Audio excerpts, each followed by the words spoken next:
20 multiplied by 365 multiplied by 45. What? That can't be right. 20 multiplied by 365 multiplied by 45. Oh, it was right.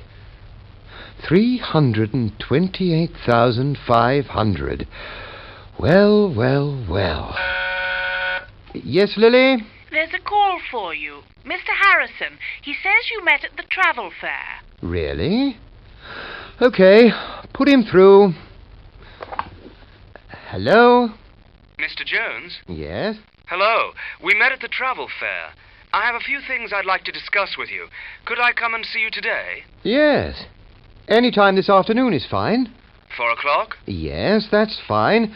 Any time before 6. Don't come after 6. I'll have left by then. Fine. See you at 4. Okay. Goodbye. Goodbye. 4 o'clock. These letters are ready. Thank you, Lily. Just a moment. Mr. Harrison's coming at 4. If I don't write his name down, I'm sure I'll have forgotten it by the time he gets here. I see. Harrison. Good. Oh, have you finished typing the report about the travel fair? I've done most of it. I'll have finished it by the end of the afternoon. Good. Oh, Lily, could you take these cigarettes and throw them away? Of course. Have you decided to stop smoking? Yes. I've just worked out something very interesting. I smoke 20 cigarettes a day. I started smoking when I was 20 years old. So, when I'm 65, I'll have been smoking for 45 years, and I'll have smoked 328,500 cigarettes. It's quite a thought, isn't it?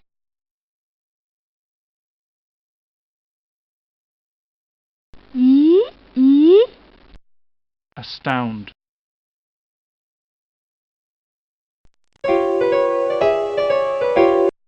Barge.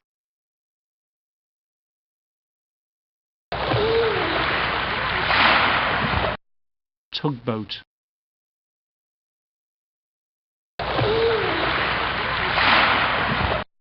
Boy.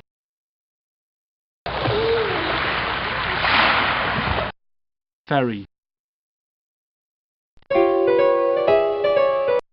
Rope ladder.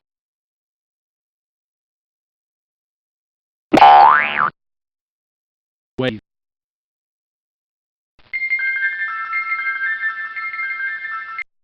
Memo pad.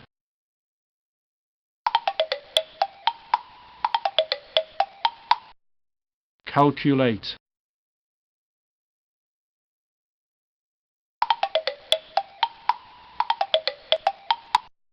Write down. Lay down.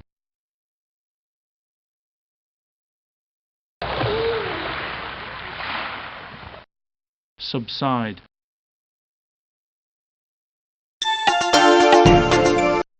Bud.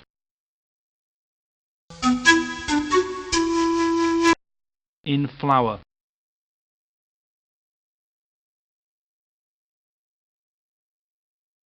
It's the 28th today. I know. Not long now. Do we have to leave, you mean? Yes. I've really enjoyed this holiday. So have I. Actually, it's the best holiday I've ever had. I hope you'll be happy when you remember it. Ah, in other words, you're saying goodbye. No. As a matter of fact, I'm not saying goodbye. What do you mean? I mean we could meet again quite soon, if you like. But I'm going back to my job in England, and you're going back to your job in New Zealand. That's true, but I won't be in New Zealand for very long. My company is sending me to England for 2 years.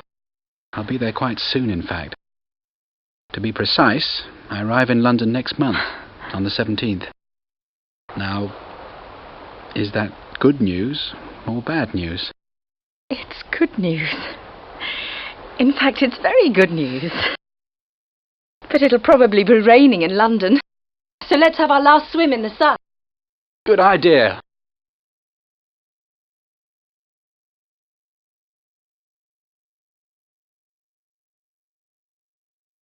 The night has 1,000 eyes, the night has 1,000 eyes, and the day but one. Yet the light of the bright world dies with the dying sun. The mind has 1,000 eyes, and the heart but one. Yet the light of a whole life dies when love is gone. When first we met, we did not guess that love would prove so hard a master of more than common friendliness. When first we met, we did not guess who could foretell this sore distress, this irretrievable disaster.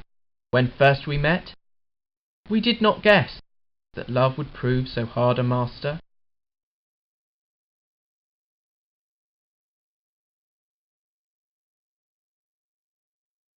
How does one man assert his power over another, Winston? Winston thought. By making him suffer, he said. Exactly. By making him suffer. Do you begin to see, then, what kind of world we are creating? Progress in our world will be progress towards more pain. The old civilizations claim that they were founded on love or justice. Ours is founded upon hatred. We have cut the links between child and parent, and between man, and between man and woman. No one dares trust a wife or a child or a friend any longer. But in the future there will be no wives and no friends. Children will be taken from their mothers at birth, as one takes eggs from a hen. There will be no laughter, except the laugh of triumph over a defeated enemy. There will be no art, no literature, no science. There will be no distinction between beauty and ugliness. If you want a picture of the future, imagine a boot stamping on a human face forever. He paused, as though expecting Winston to speak. O'Brien went on. And remember, that is forever. That is the world that we are preparing, Winston. You are beginning, I can see, to realise what that world will be like. But in the end, you will do more than understand it. You will accept it. Welcome it. Become part of it.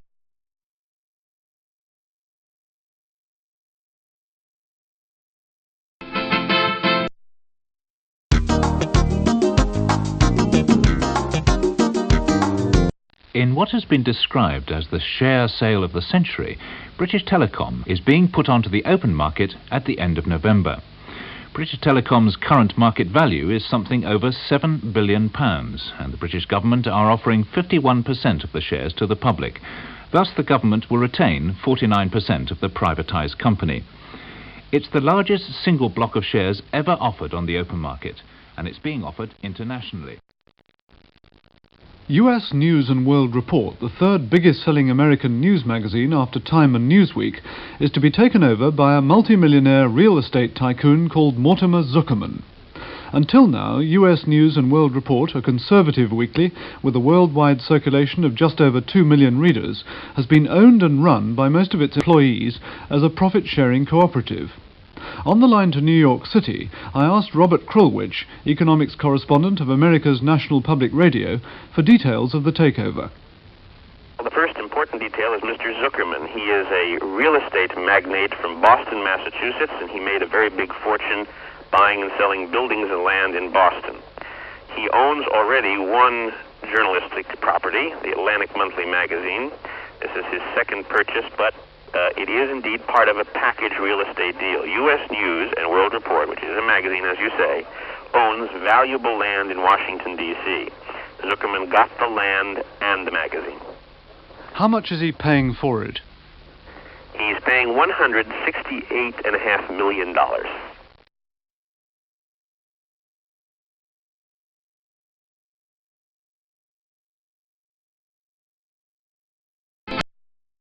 By the end of tomorrow evening. Will you have finished writing your story?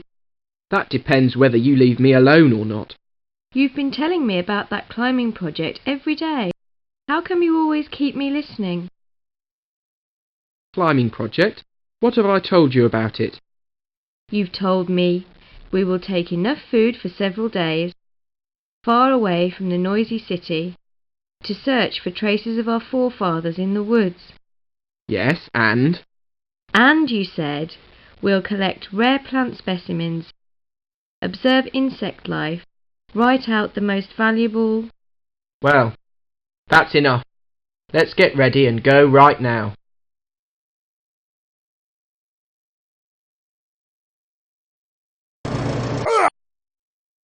Remote control toy car.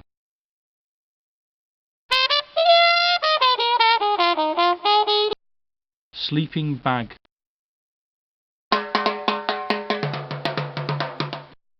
Record player.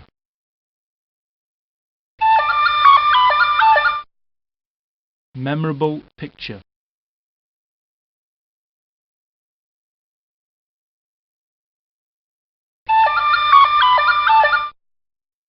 Script.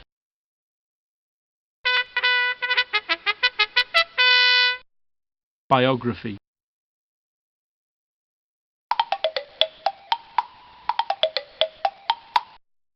Backpack.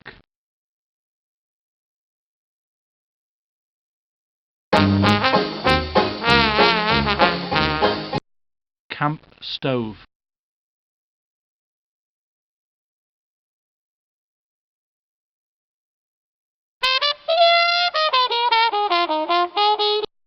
Sleeping bag.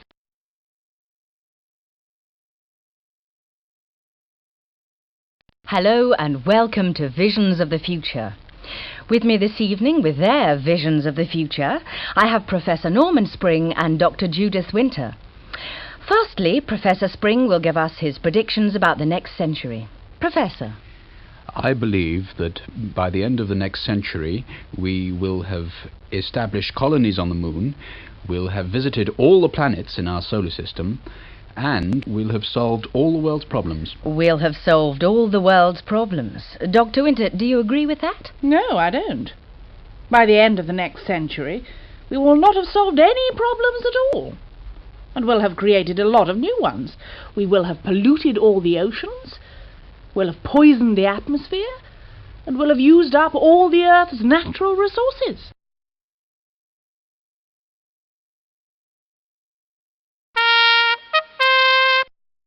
Setting.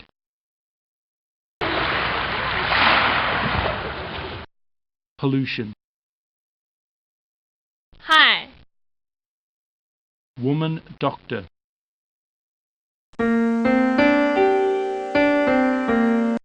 Astronaut.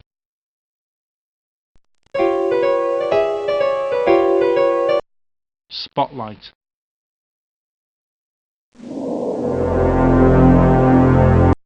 Auditorium.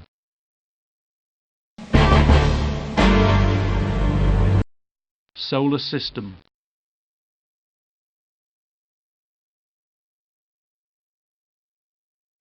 We will have polluted all the oceans, we'll have poisoned the atmosphere, and we'll have used up all the Earth's natural resources. Hello? Anna? Oh, hello, Dad. Are you okay? You sound a bit depressed. Oh, I'm fine. I was listening to a rather depressing programme on the radio, Visions of the Future. Oh, I see. Well, I'm just calling to say, have a good holiday in California. Oh, thanks. Do you think you'll accept that job in the States?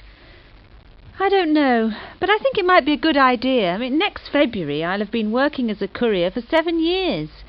So this might be a good time for a change. Yes, you could be right. Well, have a good time and phone us when you get back. OK. Your mother sends her love. Bye. Bye, Dad.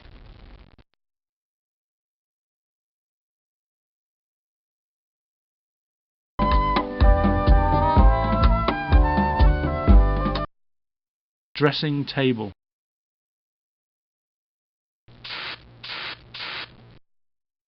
Hairspray.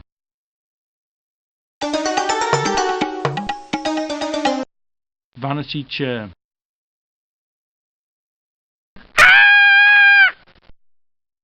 Mattress.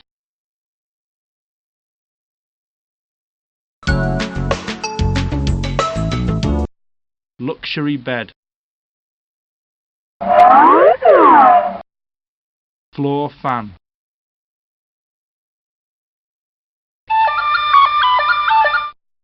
Doormat.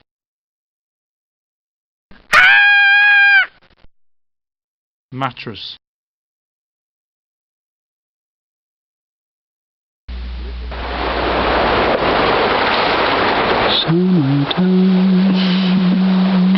This is the best summer holiday I've ever had.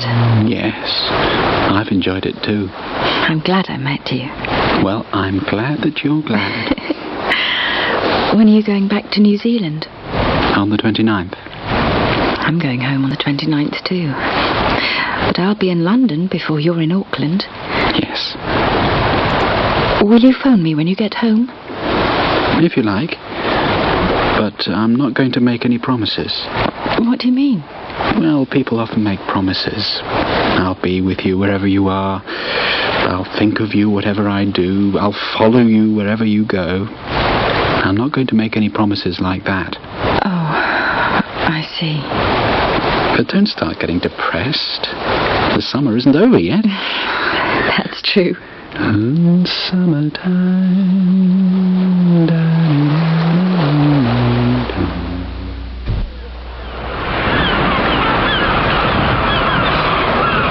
Well, only a few more days. Until the end of the holiday, you mean? Yes. And the summer will soon be over too. Yes. This is a beautiful place, isn't it? The cliffs, the sea, the beach down there with the parasols. Yes. I'd like to stay here. I don't really want to go home. I expect it'll look different in a few months' time. In winter, you mean? Yes. When the tourists have gone home, and the parasols have been put away, and the beach is deserted, and the sky is grey. That was very poetic. And the parasols have been put away, and the beach is deserted, and the sky is grey. Oh. When I remember this summer, I'll remember that I spent it with a poet. Let's go down. It's starting to get chilly.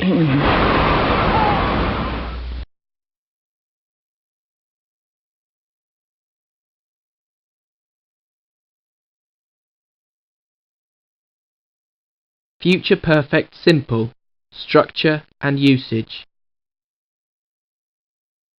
By the end of the next century, we will have visited all the planets in our solar system. By the end of the next century, we won't have visited all the planets in our solar system. I don't agree. We will.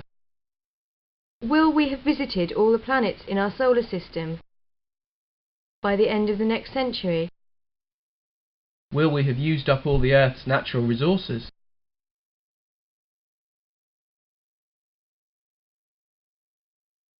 Perfect continuous, structure and usage.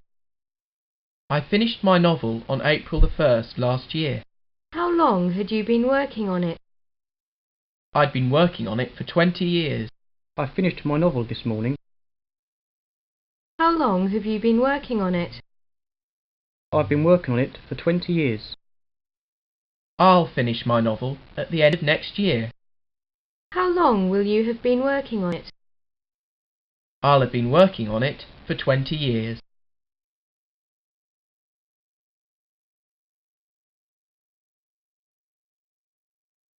Use the present tense to replace the future tense. If I see you again, will you only say, "How are you?" I might phone you while I am away. I'll follow you wherever you go. Will I ever meet someone who wants to marry me? We'll soon be living in a world in which all the oceans have been polluted and all the forests are dying.